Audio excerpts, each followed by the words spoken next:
When you go in those sheltered workshops, you lose any chance of dreams or goals. I can't tell you how many things I was told I couldn't do. Carrie Warner, a white woman with curly hair and burgundy glasses, sitting on her couch in her living room with a vase of flowers to her right. Then, text on screen over footage of dark blue buttons being sorted into jars. A sheltered workshop is a place where people with disabilities work in segregated environments. Neil Romano, former Assistant Secretary of Labor, a white man in a suit and glasses sitting in his office. You have a Supreme Court ruling that says that separate but equal is inherently unequal. And these places are inherently unequal. Some sheltered workshops use a certificate called a 14C certificate. Text on screen over footage of buttons strewn on a table. A 14C certificate allows a business to pay people with disabilities less than minimum wage. Neil. It shocked me that was even possible, but then to find out that it was not only possible, but that it was legal. Text on screen over footage of buttons being placed on a table. According to the Department of Labor, 841 organizations have applied for a 14C certificate as of December 1st, 2023.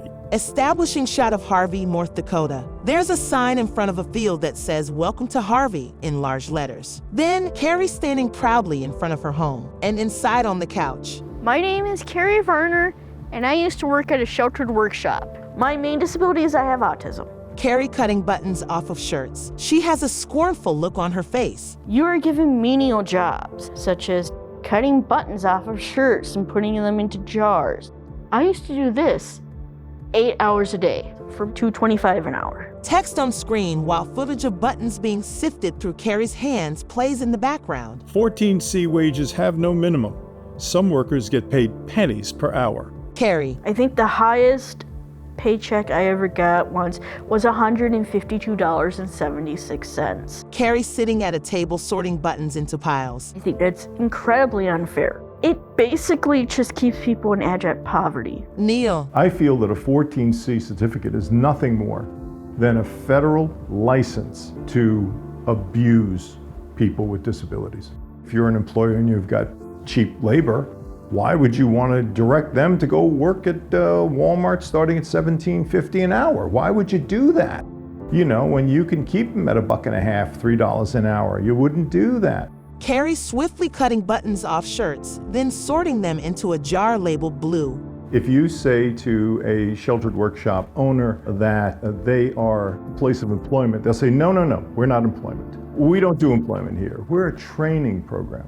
Neil. When someone is in your training program for 20, 30, 40, 50 years, you're either an awful trainer or you have absolutely no desire to see that person trained and moved along. It is not part of what the sheltered workshop is trying to do, to move them into integrated employment. Carrie. Last time I looked, I did not see anywhere in a classified section, help wanted, person who can cut buttons off of shirts and put into jars. There is no clamoring for that in the job market anywhere. Dissolve to text on screen. Footage of unorganized buttons plays in the background. Congregate settings like sheltered workshops can rapidly spread disease, putting people with disabilities at risk. And during the COVID-19 pandemic, if a workshop closed down, many workers weren't entitled to benefits. We found out that a lot of the workers were still being covered as trainees, so they weren't entitled to any benefits. So during COVID, when some of the workshops closed, they weren't entitled to unemployment, they weren't entitled to anything. This is outrageous. Carrie gathers buttons from the table and drops them into a jar. Then, Carrie on the couch. My mom was my guardian at the time when I was in the workshop. After I became my own guardian in 2009, I no longer qualified to be in the workshop, and so that's how I got out. It took about 10 years for me to get a job after the sheltered workshop. This is my house. I bought it. With the sweep of her arm, Carrie stands in front of her house, happily showing it off. Then, Carrie in community at church, listening to sermons and participating in a group prayer. I'm so happy I'm a part of a church. I try to do as much as I can in the community because I want to be a part of the community. Neil. When you put someone in a sheltered workshop, you are basically saying they are not valuable. Beside a pile of similar checkered shirts, Carrie sits at her table and cuts off the buttons. It really hurts me and it hurts a lot of other people with disabilities because the number one thing that people always want is just to be accepted. And we can't be accepted. And it just hurts us. Close up of Carrie fidgeting with the button. I'd love to see the phasing out of 14C completely from the federal level, done in a fair way, an honest way. Neil. The states also have a huge responsibility, as we have seen a lot of the really good progress to eliminate 14C being done at the state level.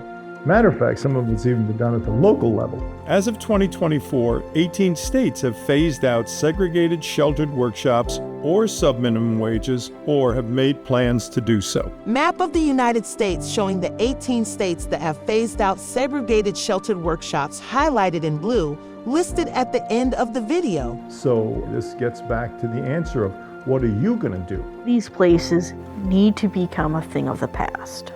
Text on screen. People with disabilities deserve meaningful, competitive, integrated employment. Learn more at North Dakota Protection and Advocacy Project by calling 1-800-472-2670 or by visiting nvpanda.org.